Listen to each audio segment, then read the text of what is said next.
It's all systems go for the much-anticipated general election in the United Kingdom, marking the first such election since 2019.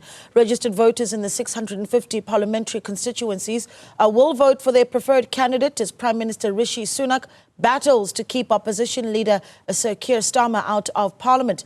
The election was called by Sunak following the formal dissolution of Parliament on the 30th of May. But let's get some sense of UK's politics, and for that we're joined by political editor for Africa Confidential, Ben Fox, and also joining us this morning is Brooke Spector, who is a former US Diplomat and associate editor for the Daily Maverick. Gentlemen, a good morning to you.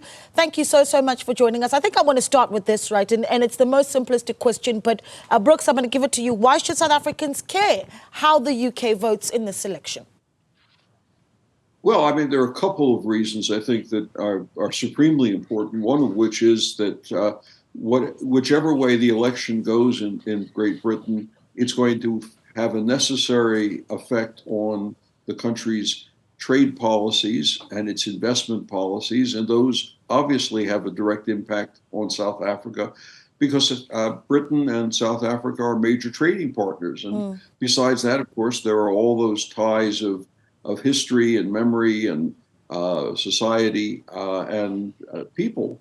And South Africa is not cut off from the rest of the world. It's one of those economies that is enormously dependent on its international connections. And so in that regard, I think the outcome of the election in Britain, perhaps just as much as the outcome of the election in France or in the United States, the outcomes matter to South Africans. Yeah, and I think what we'll do then is, for the bulk of this discussion, really talk about some of the various front runners and talk about their position, particularly where global politics is concerned. But I want to start with a look back, Ben, and I'm going to bring you in for this one. One of the things that you, I think, will easily perhaps think about when you think about the democracy, certainly in the UK, is the idea that it's been a tumultuous few years for the UK, particularly just before the tenure of Rishi Sunak. I mean, I think of Partygate, and a lot of South Africans would never imagine losing a leader over a party.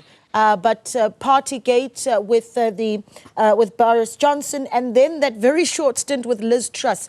Has Rishi Sunak been the stabilising leadership that the UK needed? Let's start there. I think it's a very good question. I think, I mean, Rishi Sunak's, he's quite unlucky in the sense that, yes, he has been, I mean, whenever I've spoken to government officials and,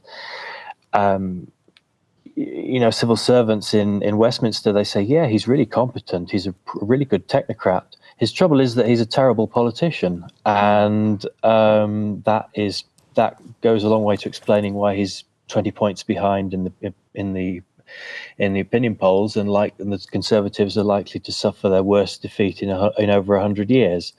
But I think if you look at the UK governance over the last, I think you have to use 2016 and the Brexit vote as kind of a real line in the sand. Since then, the government has been, I mean, we've had 8 years of incompetence, basically. Whether it was the handling of the Brexit vote under Theresa May and then Boris Johnson, then the COVID pandemic, the culture of lying, basically, and kind of Trump-esque politics that that Johnson presided over, and then the kind of the 6-week Liz Truss experiment, which has left everybody paying far higher home loans, for example, than they were before. I mean, this is an 8-year kind of running bus fire that we've seen in the UK, and I suspect that Labour leader Keir Starmer is widely seen as being very dull and lacking charisma. But I think right now that's probably a good selling point for him. The UK probably needs some dull and competent government for a few years. No, we're gonna get around, you know, which one of you is swaying towards which leader. But I want to look at what the UK voters are really seeing as a priority issue for them. I mean, Al Jazeera, for instance, ran a bit of a study and found that 52% of them are focused a lot on Yeah, a big focus of their priorities being the economy, second being health. But immigration and asylum seeking being a very big talking point for UK voters. And I think that that's going to be obviously a point that even impacts policies and what it means for Africa. Brooks, I'm going to bring this one to you. I mean, highlights of what certainly Keir Starmer and Rishi Sunak have really said about asylum seekers, particularly where Africa is concerned, so you can catch us up. Well, I mean, I think it's important what my counterpart is saying. Britain's hope for a dull, competent government. But there are a couple of trends that are running through elections in Britain, France, the European Union, America. Sort of two things that cross my mind almost immediately as the most important. One is this anti-incumbency fervor. Get rid of the rascals. Get rid of those people that caused our problems. They aren't like us. Get them out of office and bring in somebody else, even if it's Keir Starmer. And the second is a kind of ethno-nationalism married to populism, and it gets different forms. It comes in the left, it comes in the right, it comes in an ill-defined middle, and that's tied rather directly to immigration. And that has become such a universally consistent issue that politicians are almost unable to get a hold of. That you almost don't want to be a politician to have to somehow grasp the nettle of immigration and solve it, because no matter what you do, there's criticism and there's a backwash from it. If the Labour Party is going to deliver on a better economic policy after it's gotten rid of its opponents, if it's going to deliver on an immigration policy that's fit for Britain, the question, I guess, isn't that don't those things somehow run antithetically to the older Labour idea? And I don't know enough about British internal politics to say, but both of those seem a little bit different than the way the Labour Party has traditionally shaped its appeal to voters. Yeah, you know, as we talk about immigration, obviously one of the more decisive issues right now, not just in the UK but certainly on the globe, is without a doubt Palestine, right? And I think it's important to sort of look at it. There's this sense that Keir Starmer could very well be the guy who takes the lead here. What is his policy on Palestine, Ben? It is a slightly mixed bag. So Starmer has taken a lot of criticism from Labour Party members and supporters for being, in their minds, far too pro-Israel since the Hamas attacks last October, and that will cost the party votes. We've seen it in a couple of recent by-elections over the last 6 months that his stance on the war in Gaza has, and the fact that he's not been seen to be sympathetic enough to the plight of the Palestinian people, has cost the party votes. However, at the same time, I think the Labour Party has said that one of its first acts will be to recognise Palestine's statehood, which would be a very big shift. There's also some speculation in the Westminster rumour mill. I've heard that it may take a far more sympathetic approach to South Africa's legal case in The Hague. So it's kind of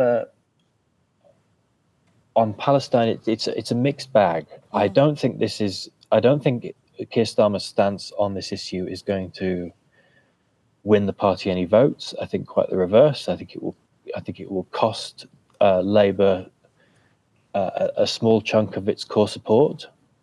But this will be one of the big questions for Labour. We're assuming that the opinion polls are not wildly wrong and that Labour will form the next government. This will be one of its big foreign policy tests, on which it's been very. The Labour manifesto is I mean, there's a lot of room left on the canvas. They also on, for example, the UK's approach to whether on visas or on kind of trade policy and relations with the African continent more generally. This is a really blank canvas. There aren't many policy commitments. And that's going to be a big talking point, I imagine, and pressure, of course, for any leader who takes the reins. I wonder, Brooks, what Palestine and Gaza certainly has done to the legacy, if at all, of Rishi Sunak. Yeah, I don't know. I like what Ben said right at the outset, that Rishi Sunak was a superb policy wonk, but a lousy politician, to sort of syncretize what you'd said. And at this stage in the world, performative politics are at least as important as being able to be the master of the policy memorandum. And the fact that Mr. Sunak has been in many different spots on a number of different issues, unable to satisfy his constituency, his clientele, the population at large. How the world is going to judge him after this relatively brief period is kind of hard to take.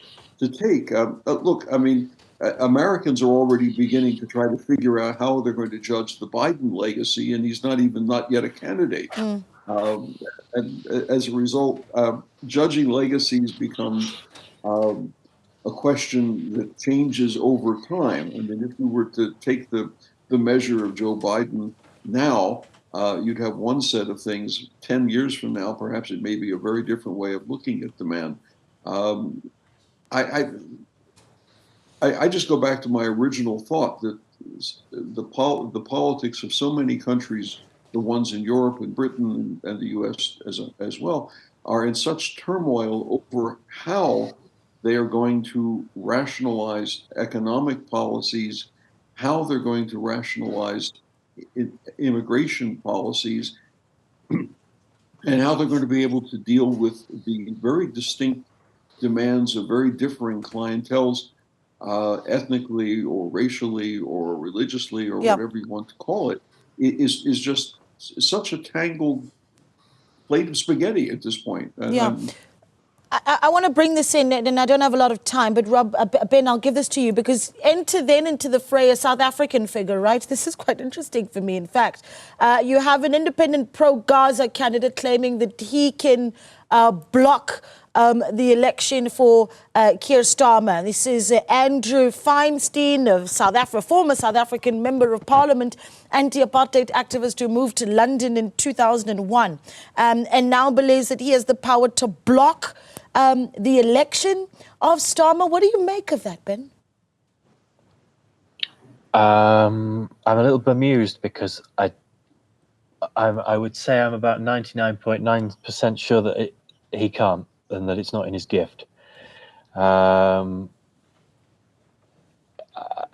mean, if the opinion polls are, I mean, not even close to being right, not spectacularly wrong, I mean, the Labour Party is going to win a fairly hefty majority tonight, and Keir Starmer is going to be shaking hands with and kissing the ring of the King tomorrow and becoming Prime Minister. One